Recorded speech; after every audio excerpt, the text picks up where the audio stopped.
ایک کتاب ہے جو فضائل اعمال کے نام سے مشہور ہے، اس میں ایک واقعہ ذکر کیا گیا ہے کہ ایک بزرگ کہتے ہیں کہ 30 سال سے جنت میرے سامنے آتی رہی اور میں نے نگاہ بھر کے بھی اس کو دیکھا نہیں، اور وہاں پہ لکھا ہوا ہے کہ ہم تو جنت یا والے کے یعنی اللہ کے طالب ہیں۔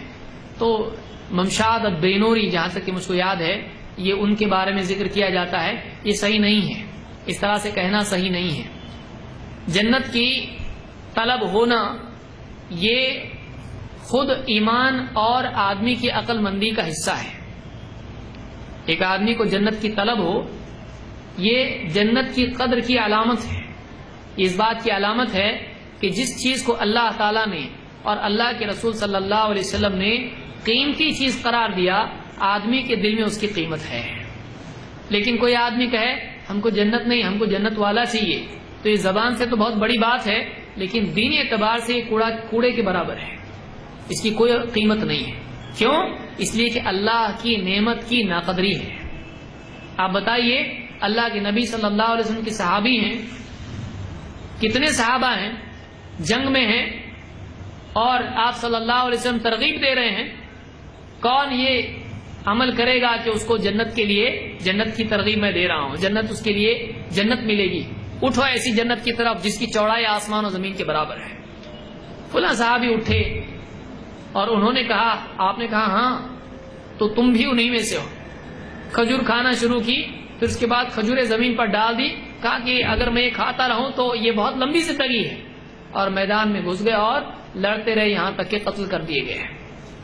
تو آپ دیکھیے یہاں پر صحابہ میں جنت کی طلب تھی، اور اللہ کے نبی صلی اللہ علیہ وسلم اللہ سے دعا کرتے تھے کہ اللہم انی اسألک الجنہ وما قرب الیہا من قول او عمل، اے اللہ میں تجھ سے جنت مانگتا ہوں، اور ہر وہ عمل مانگتا ہوں، ہر وہ قول میں مانگتا ہوں جو جنت سے قریب کرے۔ اے اللہ مجھ کو جنت دے دے، اور اے اللہ وہ عمل اور قول بھی مجھ کو دے دے جو جنت سے مجھ کو قریب کرے۔ تو ہمارا نبی مانگ رہا ہے، اور یہ صاحب کیا بول رہے ہیں، 30 سال سے جنت ان کے سامنے پیش ہو رہی ہے۔ کون پیش کر رہا ہے؟ جنت 30 سال سے ان کے سامنے، لے لو لے لو لے لو، نہیں چاہیے ہم کو جنت، اتنے بڑے ہو گئے، جنت ان کے سامنے آ رہی ہے، لے لو، جنت کی عزت بڑھ جائے گی اگر تم جنت لے لو گے۔ کیا ہے یہ؟ تو جنت کی ناقدری آدمی کے گھمنڈ کی علامت ہو سکتی ہے، ایمان کی نہیں۔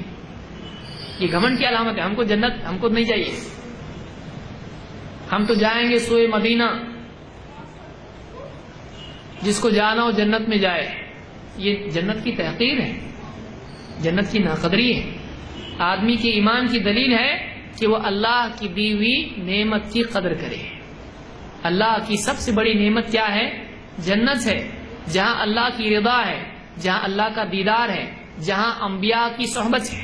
ایک صحابی انہوں نے کیا کہا، رات میں خدمت کرتے تھے، اب یہ لمبا ہو جاتا ہے بعض اوقات، اس طرح سے ضمنی طور پر باتیں نکل آتی ہیں۔ رات میں اللہ کے نبی صلی اللہ علیہ وسلم کی خدمت کرتے تھے۔ ایک دن آپ نے کہا کہ جو مانگنا ہو مانگ، مطالبہ کریں۔ انہوں نے کہا اللہ کے رسول میں جنت میں آپ کی صحبت چاہتا ہوں، آپ کا ساتھ چاہتا ہوں۔ آپ نے کہا ٹھیک ہے، تو پھر تو اپنے سجدوں کی کثرت سے میری مدد کر، یعنی میں دعا تو کروں گا لیکن تو کیا کر، میری دعا کی مدد کر۔ کیسے؟ خوب رات میں یا نوافل کی کثرت کے ذریعے سے تو میری دعا کی مدد کر۔ تو نبی صلی اللہ علیہ وسلم کی صحبت بھی کام میسر ہوگی جنت میں۔ تو آدمی جنت کی تحقیر کرے، یہ عقل مندی نہیں ہے، یہ جہالت ہے۔ تو اس طرح کے واقعات سے بعض بزرگوں کی عظمت ظاہر کی جاتی ہے، لیکن یہ ان لوگوں کے سامنے ان کی عظمت ہو سکتی ہے جن کو قرآن و سنت کا علم نہیں ہے، جن کو قرآن و سنت، اللہ کے نبی صلی اللہ علیہ وسلم اور صحابہ کے مزاج کا علم ہو، ان کے نزدیک یہ چیز غلط ہوگی۔ ایسا آدمی کو نہیں ہونا چاہیے کہ جنت کے بارے میں ہم کو نہیں چاہیے جنت سے، یا جنت کی طرف دیکھنا بھی میں پسند نہیں کرتا۔ کیوں نہیں بھائی، کیوں نہیں؟ جنت کی طرف آپ کیوں نہیں دیکھنا چاہتے؟ اور وہ پیش ہو رہی، وہ تو بس خواب و خیال میں ہوگی، ورنہ جنت دنیا میں پیش ہوتی ہے، کسی کے سامنے، اللہ کے نبی صلی اللہ علیہ وسلم کے سامنے پیش ہوئی، کسی اور کے سامنے نہیں۔ تو بہرحال یہ اس طرح کے واقعات غلط ہیں۔